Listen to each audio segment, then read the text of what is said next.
Exacto, Josema, escuchábamos recién a Lucía Griela de la Olla Popular Cala, con quien conversamos ayer, y quien nos decía que, bueno, esperan con este cambio de administración, por ahí un cambio también en la forma de vinculación. Estamos con Esteban Corrales, vocero de la Coordinadora Popular y Solidaria, pero también integrante de la Olla Popular Palermo, quien nos comentaba fuera de aire recién. Esteban, tuvieron una reunión con Gonzalo Sibila, quien es ministro designado por Yamandú Orsi para el Ministerio de Desarrollo Social. Contanos cómo se desarrolló esa reunión. Sí, la reunión fue con la Coordinadora Popular y Solidaria, el plenario, hace unos días, y como ha trascendido, fue como una reunión a pedido de las autoridades para plantearnos un nuevo tipo de relacionamiento con el Ministerio, que pase más por el respeto y el diálogo, y cambie de esa manera la forma en la que nos relacionábamos con las actuales autoridades que son las salientes, ¿no?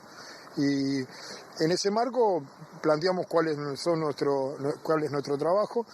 Hoy por hoy la coordinadora está en un proceso de discusión interna para redefinir lo que pasa en los barrios con los colectivos que sacan las ollas y que empiezan a transitar por otro tipo de trabajo, ¿no? A nivel comunitario, barrial. Hay emprendimientos que tienen que ver con el trabajo, la cultura, la educación, cosas que vienen muchas veces a partir de una evolución de lo que fueron colectivos de olla y que, bueno, nos hacen pensar también en otros horizontes. Y bueno, en esas discusiones hemos trabajado de esa manera administrando los fondos A por Más de la Intendencia, que es una experiencia que nosotros valoramos positiva y que se dio incluso a través del diálogo, en el sentido de que tras la primera edición de esos fondos nosotros hicimos nuestros planteos de cosas que nos parecía que había que rearticular, reformular, ¿no? Y el diálogo fue fructífero y hoy por hoy es una herramienta válida. Y después, de la misma manera, bueno, hay el tema de fondo que siempre planteamos es, bueno, el conjunto de situaciones y derechos vulnerados que hacen a que existan las ollas populares es el fondo de la cuestión, porque las ollas populares todos decimos si estamos de acuerdo, y en esa reunión se puso arriba de la mesa, las ollas no tendrían que existir. Bueno, pero entonces hay que solucionar un montón de cosas que tienen que ver con un conjunto de derechos vulnerados, no solamente de la alimentación, de cuál parte, ¿no? La vivienda, la educación, la salud, el trabajo. Y bueno, encontramos como una buena disposición, o sea, la reunión estuvo buena. En ese aspecto ustedes me comentabas que plantearon un primer puntapié, un proyecto que tienen votado en el Congreso Popular del Pueblo con respecto a los comedores en las escuelas y en los jardines. Sí, en el Congreso del Pueblo nosotros elaboramos, entre otras propuestas, una que para nosotros quedó en primer lugar, que fue la propuesta y la fundamentamos, está ahí en nuestra intervención en el Congreso, y que quedó como algo nuestro, como te decía, que es que la alimentación esté garantida en todos los niveles de la educación pública. Porque, bueno, nosotros hemos visto que, bueno, las infancias y los jóvenes son los grupos más vulnerados en esto de la inseguridad alimentaria, y bueno, es en la educación pública donde encontramos a estos grupos, a los jóvenes, a los niños, y entonces el planteamiento nuestro fue hacer como una especie de shock, una política pública de shock, en el sentido de que la alimentación esté garantida en todas las instituciones, en todos los niveles de la educación pública, de educación inicial hasta bachillerato y en todos los sistemas.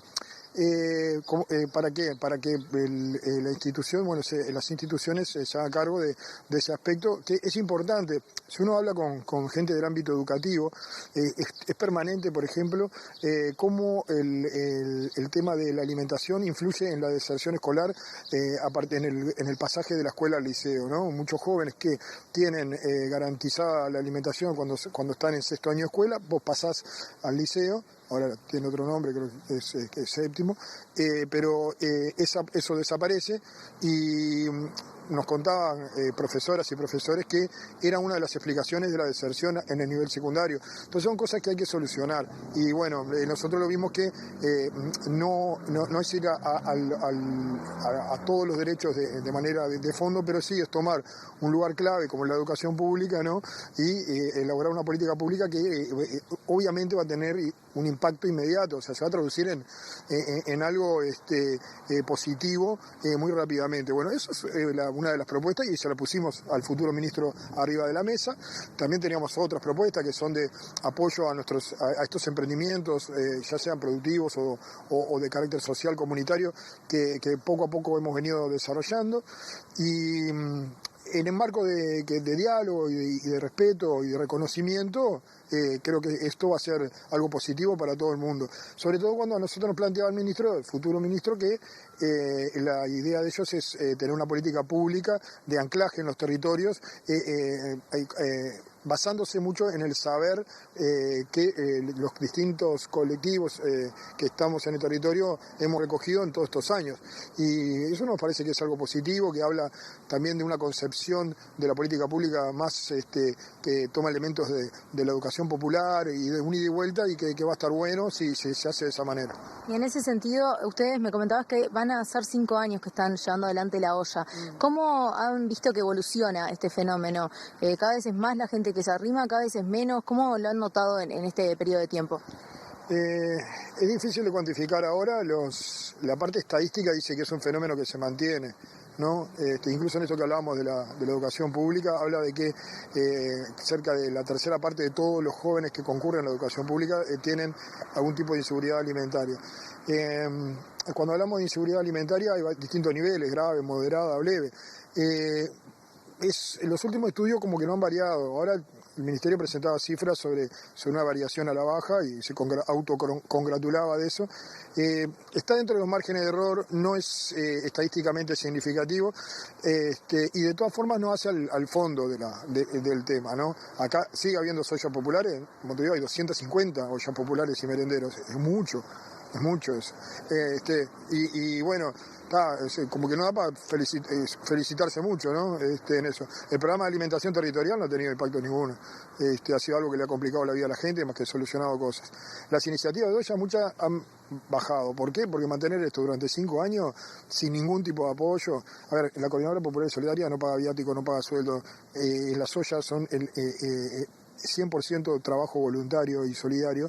Bueno, desde ese punto de vista, claro, se hace 5 años de esto complicado, y sumarle a eso toda la problemática con tener insumos para cocinar, y claro, muchas ollas de merenderos han cerrado. Ahora, la demanda no cierra, es decir, nos pasa, yo formo parte de la red de Ollas del Sur, cierra una olla, cierra un merendero, esa gente va a otra olla o a otro merendero que permanece, y eso pasa en todos lados. Eso mismo mencionaba recién Lucía Agriel. Vamos a dejar un número de contacto aquí para que puedan hacer llegar colaboraciones o bien arrimarse, también ayudar a la olla popular Palermo. Vamos a dejar el número en los gráficos y obviamente le agradecemos a Esteban por estos minutos para conversar sobre el tema. Es una situación que va a continuar, lo dejamos ahí, justamente me avisan que está en gráficos, así que les invitamos a escribir.